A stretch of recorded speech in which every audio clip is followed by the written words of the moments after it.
Brielle's heart stopped when the doorbell rang that rainy evening in Seattle, the sound slicing through the quiet of her cozy apartment like a forgotten nightmare resurfacing.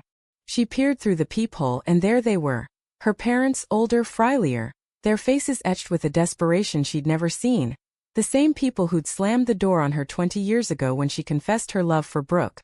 "We need your help," her mother whispered through the crack as Brielle reluctantly opened it, her father's eyes avoiding hers, the weight of 2 decades of silence crashing down like an avalanche she thought she'd buried deep. Brielle stood frozen, her mind racing back to that fateful night in her childhood home in suburban Chicago. She was 18, fresh out of high school, her heart pounding as she sat her parents down in the living room, the air thick with the scent of her mother's pot roast lingering from dinner. "Mom, Dad, I'm gay," she'd said, her voice trembling but resolute. "And I'm in love with Brooke."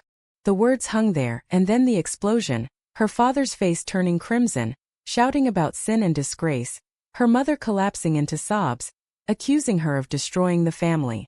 By morning her bags were packed, thrust into her hands with a one-way bus ticket to anywhere but there. "Don't come back until you've fixed this," her father had growled, the door locking behind her with finality. Now here they were, uninvited ghosts on her doorstep, and Brielle felt the old wounds ripping open. She stepped aside reluctantly, letting them in, the apartment suddenly feeling too small. Brooke wasn't home yet. She was at her gallery downtown, curating her latest exhibit of abstract paintings that captured the turmoil of hidden lives. Brielle had built this life with her, brick by painful brick. After years of scraping by in odd jobs, therapy sessions, and the slow bloom of self-acceptance. "Why now?" Brielle demanded, her voice steady but laced with the bitterness she'd carried like a shield. Her mother Evelyn clutched her purse tightly, tears welling. "It's your sister, Laura. She's like you. We found out last week, and we don't know what to do." The revelation hit Brielle like a punch. Laura, the golden child, now 25, facing the same storm that had shattered her own youth. Her father, Harold, shifted uncomfortably on the couch, muttering about how times had changed, but his eyes betrayed the same rigid beliefs. Inside, Brielle's thoughts swirled in chaos. How dare they come here, after radio silence through her college years, her first heartbreak when Brooke left briefly for art school in New York, her triumphs in becoming a successful therapist specializing in LGBTQ+ youth.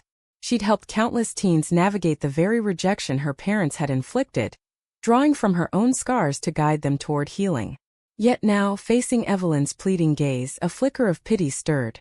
Pity for Laura, not for them. "You threw me out like trash," Brielle said, her words cutting sharp. "And now you want advice? Forgiveness?" Harold cleared his throat. "We were wrong, maybe, but family is family." The hypocrisy burned. Brielle remembered the holidays alone, the birthdays ignored, the way she'd rebuilt her identity without their shadow. As the conversation dragged on, Evelyn spilled the details. Laura had come out to them during a family dinner, her girlfriend waiting nervously in the car outside. Harold had reacted with fury, Evelyn with tears, and Laura had stormed out, vowing never to return. "She's staying with friends now," Evelyn said. "But she's talking about moving away, cutting us off. We can't lose her too." Brielle's mind flashed to her own escape. Hitchhiking to Seattle, crashing on couches, the loneliness that nearly broke her until she reconnected with Brooke at a Pride event 5 years later. Brooke, with her fiery spirit and unwavering support, had become her anchor. "What makes you think I'd help after what you did to me?" Brielle asked, her inner voice screaming at the injustice. Part of her wanted to slam the door in their faces, to let them taste the isolation they'd forced on her. But then the therapist in her whispered questions. Was this a chance for redemption, or just another manipulation? Harold admitted, haltingly, that he'd seen the world shift. Gay marriage legalized, pride parades on TV, but his church still preached against it, and the conflict tore at him. "I don't understand it," he confessed. "But losing you, it haunts me." Brielle doubted his sincerity. Words were cheap after decades of absence. Evelyn reached out, touching Brielle's arm. "Please talk to Laura. She looks up to you, even if we've never said it." The touch ignited a storm within Brielle, resentment clashing with a buried longing for family. She agreed to think about it, ushering them out into the rain, her mind a whirlwind of what-ifs. Brooke arrived home soon after, her coat dripping, eyes widening at Brielle's recounting. "They have some nerve," Brooke said, pulling Brielle into a hug. Their relationship had weathered its own storms. Brooke's initial hesitation to commit fully, fearing societal backlash in her conservative art circles, and Brielle's trust issues from her past. But they'd fought through it, building a home filled with love and art, a sanctuary against the world. That night, as they lay in bed, Brielle's thoughts raced. Should she reach out to Laura, risk reopening old wounds for a sister she'd barely known, or protect the peace she'd earned? The decision loomed, heavy with the price of either choice. The next morning, Brielle dialed Laura's number, provided reluctantly by Evelyn. "It's me, your big sister," she said when Laura answered, voice hesitant. Laura's response was a mix of shock and relief. "Brielle?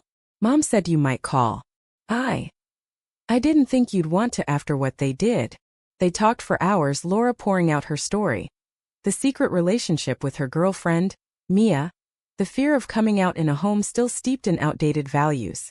Brielle shared her own journey, the pain of rejection, the strength found in community. "Don't let them define you," Brielle advised, but inwardly she grappled with hypocrisy.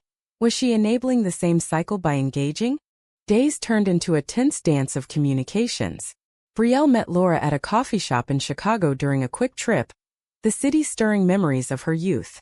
Laura looked so much like her younger self, wide-eyed, defiant, yet vulnerable. "They want me to pray it away," Laura confided, tears streaming. "But I love Mia. She's everything." Brielle nodded, remembering her own fierce love for Brooke, the way it had sustained her through the darkest times. "Love isn't something to fix," she said. But as they parted, Laura begged, "Come talk to them. Maybe hearing from you will change things." Brielle hesitated. The thought of facing her parents again twisted her gut. Back in Seattle, Brooke sensed the turmoil. "You're carrying their baggage again," she said gently one evening over dinner. "Is it worth it?" Brielle's mind churned. Helping Laura meant confronting the past, risking fresh betrayal. Yet ignoring it felt like abandoning her sister to the same fate. "I have to try," she decided, the words tasting like surrender. Brooke supported her, but worry lines creased her forehead. She'd seen Brielle's breakdowns before, the nights of doubt when old insecurities resurfaced. The confrontation came during a family dinner Brielle reluctantly attended, flying back to Chicago. The table was set with Evelyn's best china, a facade of normalcy. Harold sat rigidly, Laura beside Mia, who fidgeted nervously. As appetizers were served, Brielle cut to the chase. "You can't love conditionally," she stated, eyes on her parents. "You lost me because of that. Don't repeat it with Laura." Harold bristled. "We're trying to protect her from a hard life." The argument escalated, voices rising. Evelyn defending tradition, Brielle countering with stories of her clients' suicides due to rejection. Inside, Brielle questioned her own resolve. Was she fighting for Laura or proving something to herself? Tensions peaked when Harold admitted, "I regret what I did to you, Brielle. But it's against everything I believe." The admission cracked something in her. A mix of validation and rage. "Beliefs that cost you your daughter," she shot back. Laura interjected, pleading for understanding, but the room fractured. Mia excused herself, overwhelmed, and Laura followed, leaving Brielle alone with her parents. In that moment, the weight of 20 years pressed down. Brielle realized forgiveness wasn't simple, but perhaps necessary for her own freedom. As the dinner dissolved into awkward silence, Brielle's mind replayed the scene like a broken record.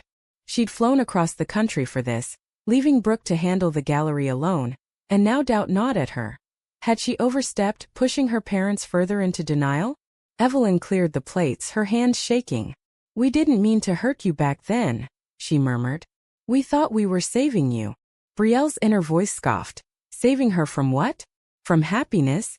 From Brooke, who had been her rock through job losses, health scares, and the slow mending of her fractured self?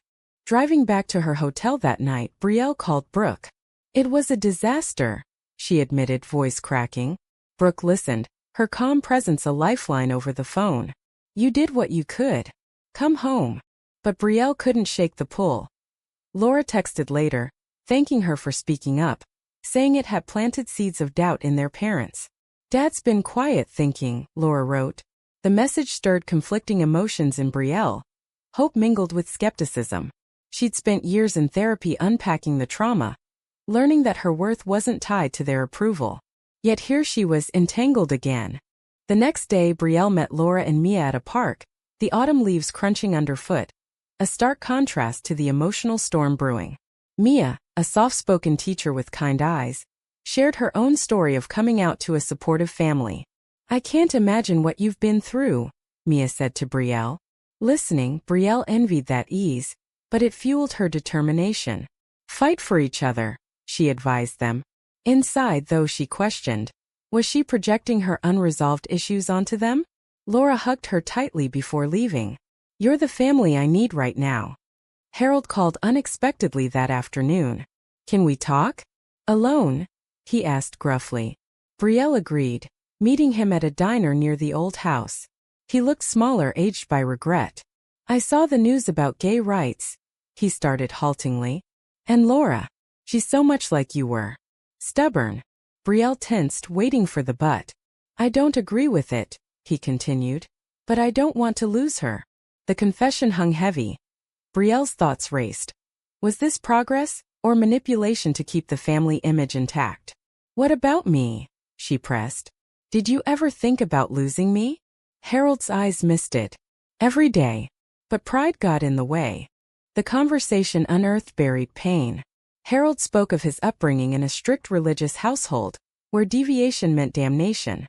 "I thought I was doing right by God," he said. Brielle countered with her reality, the homelessness, the depression, the way she clawed her way to stability. "Your right nearly killed me," she said, voice steady. Inside, a part of her softened. Understanding didn't excuse, but it humanized him. They parted with no resolution but a crack in the wall. Back in Seattle, Brooke noticed the change. "You're quieter," she observed during a walk along the waterfront. Brielle confessed her turmoil. "Talking to Dad. It made me question if I can forgive." Brooke, who had her own scars from a disapproving aunt, squeezed her hand. "Forgiveness is for you, not them. But don't rush." Their relationship had always been a haven, built on mutual vulnerability. Brooke's art expressing what words couldn't, Brielle's empathy bridging gaps. Yet this family intrusion tested it. Brooke worried Brielle was sacrificing her peace. Weeks passed, tension simmering. Laura updated Brielle regularly. Small shifts at home, like Evelyn researching LGBTQ+ resources online, Harold attending a PFLAG meeting reluctantly. But skepticism lingered. Brielle remembered false promises from her youth. Then came the betrayal Laura called in tears. "Mom found my journal, read about Mia and me. She freaked out, said we're sinners." The news hit Brielle hard. History repeating itself. "Confront them," Brielle urged, but inwardly rage boiled. How dare they pretend to change? Brielle flew back unannounced, storming into the house. "You haven't learned anything," she accused Evelyn, who cowered. Harold intervened, defending his wife. The argument exploded. Accusations flying, old grievances aired. "You abandoned me," Brielle shouted. "And now you're doing it to Laura." Laura, present, broke down, choosing to leave with Mia. In the chaos, Brielle realized the cost. Her involvement had escalated the fracture, perhaps irreparably. As she helped Laura pack, guilt weighed on her. Had her presence pushed too hard, forcing a premature showdown? Laura reassured her. "You gave me courage." But Brielle's mind tormented her. Was she the hero, or the catalyst for more pain? Flying home, exhaustion set in, the price of engagement clear. Sleepless nights, strained talks with Brooke. Brooke greeted her with concern. "This is tearing you apart." Over wine they dissected it. "I thought helping Laura would heal me," Brielle admitted. "But it's reopening everything." Brooke shared her fear. "I don't want to lose you to this." Their bond, once unshakable, felt fragile under the strain. Brielle promised to pull back, but doubt lingered.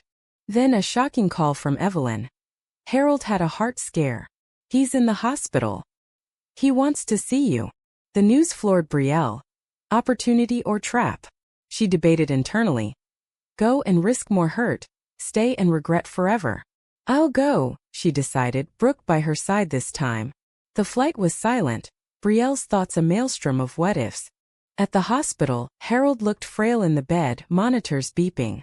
"I'm sorry," he whispered. "For everything." Tears came unbidden to Brielle's eyes. Was this genuine or fear-induced? She held his hand, the touch foreign yet familiar. "I forgive you," she said, the words tasting bittersweet. But inside she wondered. Did she mean it? Or was it for closure? Laura arrived, the family gathered in uneasy truce. Mia waited outside, a symbol of the new reality. As Harold recovered, conversations turned tentative. Evelyn admitting her fears stemmed from ignorance, Laura setting boundaries. Brielle mediated, her therapist skills shining. But the emotional toll mounted.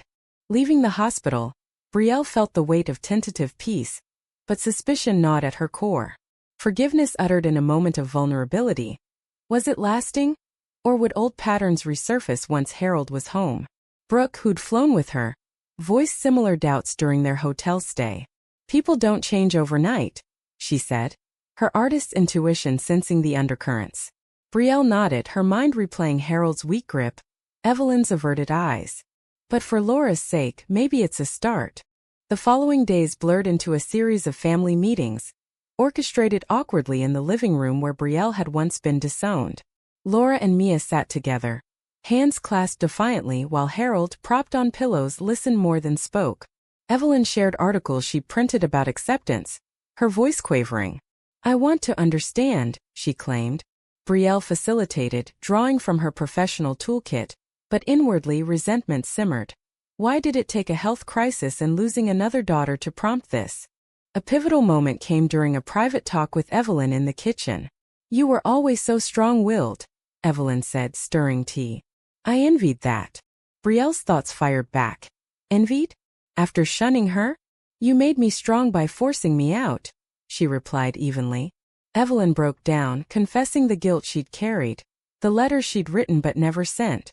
"We were scared of society, of what people would say." The admission humanized her, but Brielle questioned.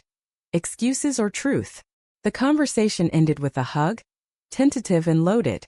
Brooke, observing from afar, pulled Brielle aside later. "You're giving so much. What about us?" The words stung. Their relationship had suffered. Missed anniversaries, distracted nights. Brielle realized the trade-off. Mending family ties at the cost of her present happiness. "I need this closure," she insisted, but doubt crept in. Was she chasing an illusion of wholeness? Tension escalated when church friends visited Harold, their judgmental whispers about the girl's choices audible. Harold remained silent, not defending, and Brielle's anger flared. "See? Nothing's changed," she confronted him later. He sighed. "It's hard to unlearn a lifetime." The honesty disarmed her, but the incident highlighted the societal pressures still at play. Neighbors gossiping, the church's influence unyielding. Laura faced her own crossroads. "Mia wants to move in together," she confided to Brielle during a walk. "But if Mom and Dad can't accept?" Brielle advised patience but inwardly wrestled. Encourage defiance like she'd done, or compromise. "Don't sacrifice your love for their approval," she said, echoing her younger self. Back in Seattle briefly for work, Brielle's clients' stories mirrored her own. Teens battling rejection, finding strength in identity. One session hit close. A girl disowned, now thriving. "You survived," the girl said. "So can I." It bolstered Brielle, but also questioned her involvement with her family. Was she thriving, or still seeking validation? The drama intensified upon return. Evelyn had joined an online support group, sharing tentatively, but Harold backslid during a family outing, making a snide remark about alternative lifestyles. Laura exploded, storming out with Mia. Brielle mediated again, exhausted. "This is the reality," she told her parents. "Accept or lose us both." Inside, she debated walking away forever. Brooke called, sensing the strain. "Come home. We've got our own life." The words pulled at Brielle. Their home, their routines, the love unmarred by past ghosts. Yet guilt anchored her. Abandon Laura now? A betrayal unfolded when Brielle discovered Evelyn had confided in the church pastor, who advised tough love. Laura learned of it, feeling exposed. "How can I trust them?" she cried to Brielle. The revelation shattered the fragile progress. Brielle confronted Evelyn, rage boiling. You pretend to change, but you're still hiding behind judgment. Evelyn wept, admitting fear of eternal damnation. The mouthwan Dao Duc tore at Brielle, condemn their beliefs or empathize with their indoctrination. In the aftermath, Harold stepped up unexpectedly, telling the pastor to back off. My daughters come first, he declared. The act surprised Brielle, a glimmer of genuine shift. But the damage was done. Laura distanced herself, moving in with Mia temporarily. Brielle returned to Seattle, emotionally drained. Brooke welcomed her with open arms, but tension lingered. I felt alone while you were gone, Brooke admitted. Their talk turned raw. Brielle confessing her fear of repeating patterns, Brooke revealing her own insecurities about their future. Is this family worth risking us? Brooke asked. The question haunted Brielle. The price of reconciliation, strained partnership, resurfaced trauma. Months later, incremental changes emerged. Harold attended therapy. Evelyn read books on allyship. Laura visited cautiously boundaries firm. Brielle participated via video calls, guarding her heart. But a new conflict arose. Harold's will, mentioning inheritance conditional on family unity. Laura shared it, outraged. It's manipulation. Brielle agreed, mind racing. Accept the terms or reject the strings. The decision forced introspection. Brielle journaled late nights. Was unity possible without full acceptance? Brooke urged independence. We've built our wealth, our life. Don't let them control now. The climax built during a holiday gathering. Tension simmered as old habits surfaced. Evelyn's passive comments, Harold's discomfort with Mia's presence. Brielle challenged them openly. Love isn't conditional. The room fell silent, then Harold nodded. You're right. But was it conviction or concession? Laura pulled Brielle aside. Thanks for fighting. But I need to do this my way. The words freed Brielle somewhat, realizing her role wasn't savior. As the visit ended, Brielle reflected on the journey. The confrontations, the small victories, the ongoing pain. Had it been worth it? The question lingered as she flew home to Brooke. Their embrace a reminder of what truly mattered. Reintegrating into Seattle life, Brielle carried the echoes of Chicago's turmoil. Therapy sessions with her own counselor unpacked the layers. The thrill of potential healing clashing with the exhaustion of repeated battles. You're paying a high price, her therapist noted. Brielle nodded, mind fixated on the trade-offs. Time away from Brooke, the emotional bandwidth drained from her work. Yet, glimpses of progress kept her hooked. Laura's texts about civil dinners, Evelyn's tentative questions about pride events. Brooke, ever the grounding force, suggested a weekend getaway to the Olympics, away from family drama. As they hiked misty trails, Brielle opened up. I feel like I'm betraying my younger self by engaging. Brooke listened, her hand in Brielle's. Or maybe you're showing her that change is possible. The words soothed but doubt persisted. Was change real, or a facade to reclaim lost daughters? A societal layer emerged when Brielle's story leaked in a support group chat. Evelyn had shared anonymously, but details matched.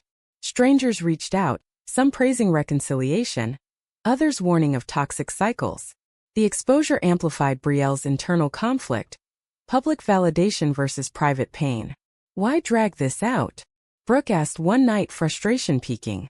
Their argument escalated. Brielle defending her efforts, Brooke fearing loss. I love you, but this is consuming you. Reconciliation teetered when Harold relapsed, skipping a PFLing meeting for church. Laura called, devastated. It's all fake. Brielle flew back, confronting him. You choose. Your faith or your family? Harold's tears flowed. I can't abandon God. The stalemate broke Brielle's resolve. She saw the unbridgeable gap.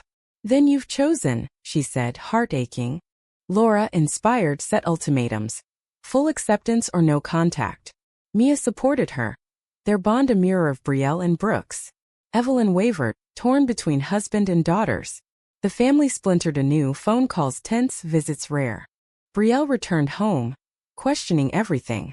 Had her involvement worsened things? Brooke comforted her. You tried.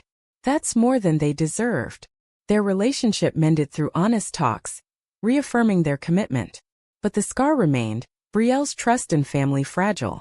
A turning point came via an unexpected letter from Harold. I've been reading the Bible differently. Love thy neighbor, no exceptions. Skeptical, Brielle replied cautiously. Conversations resumed, slower, more genuine.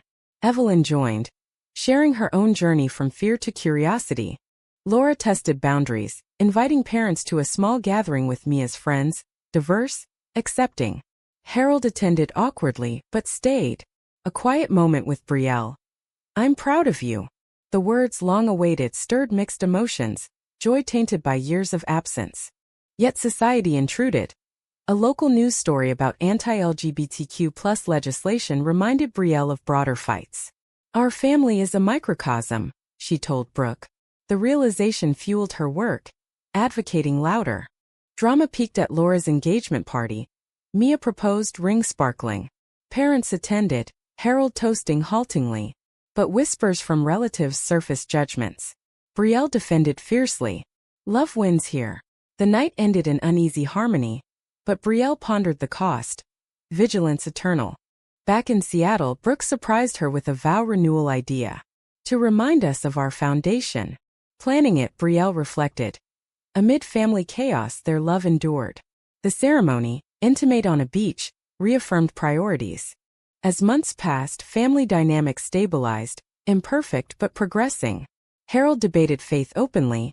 Evelyn volunteered at LGBTQ+ centers. Laura thrived, wedding planning underway. Brielle, however, faced a personal reckoning. A health scare, stress-induced migraines forced slowdown. I've given enough, she told her parents during a call. Boundaries set, she focused inward. The story's arc curved toward uneasy resolution, but questions lingered in Brielle's mind. Had the pain been justified by the growth? With the wedding approaching, Brielle navigated the final stretches of reconciliation's rocky path. Laura's invitations extended to the whole family. A test of commitment. Harold and Evelyn RSVP'd yes, but anxiety built. Would old tensions erupt amid celebration? Brielle, maid of honor, flew early to help. Her mind a battlefield of hope and caution. This could be beautiful or disastrous, she confided to Brooke over video call. Brooke, staying behind for work, encouraged. You've paved the way. Trust it. Preparations unveiled deeper layers. Evelyn helped with decorations, her hands steady as she arranged flowers symbolizing renewal. I wish we'd had this for you and Brooke, she said softly. The words pierced Brielle. Acknowledgement long overdue. Inside, forgiveness battled resentment. Too little, too late? Yet, seeing Evelyn interact warmly with Mia softened the edges. Harold pulled Brielle aside during rehearsals. I've left the old church, he revealed. Found one that preaches inclusion. The shift stunned her. Proof of effort? Or convenience? Why now? She asked. Losing you both woke me up, he admitted. The vulnerability cracked Brielle's defenses, tears flowing. But doubt whispered, sustainable change? The wedding day dawned bright in a Chicago garden, guests mingling under string lights. Laura radiant in white, Mia beaming. As vows exchanged, Harold's eyes misted, Evelyn clutching his hand. Brielle's speech highlighted resilience. Love defies odds, heals wounds. Applause rang, but inwardly she questioned. Did it truly heal or merely scar over? Post-ceremony, a relative snide comment about non-traditional unions ignited spark. Harold shut it down firmly. My daughter's happiness matters more. The defense marked a milestone, Brielle's heart swelling despite skepticism. Returning to Seattle, Brielle processed with Brooke. It felt real, she said. Their life resumed. Gallery openings, therapy sessions, quiet evenings. Family calls became routine, less charged. Yet, a final twist. Evelyn confessed a secret. She'd known about Brielle's orientation earlier, from a high school diary, but suppressed it. I failed you, she wept over the phone. The revelation reopened wounds. Brielle raged internally. Deliberate blindness? Why tell me now? For full honesty, Evelyn said. The disclosure forced reevaluation. Trust rebuilt on truth or fractured anew. Brielle chose confrontation during a visit. You let me suffer alone. Evelyn nodded, owning it. Harold supported, sharing his complicity. The raw discussion purged toxins, forging tentative bonds.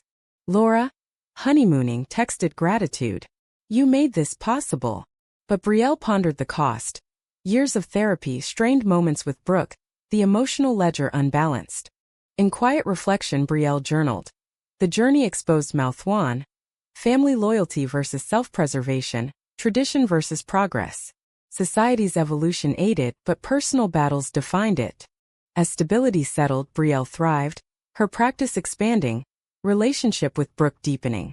Occasional Chicago trips maintained connections, boundaries intact. The saga closed not in perfection, but acceptance of imperfection. Brielle realized. Healing wasn't linear, but the choices to engage, forgive, set limits shaped her. Was Brielle right to reopen the door to her family after 2 decades of pain, or should she have protected her hard-won peace at all costs?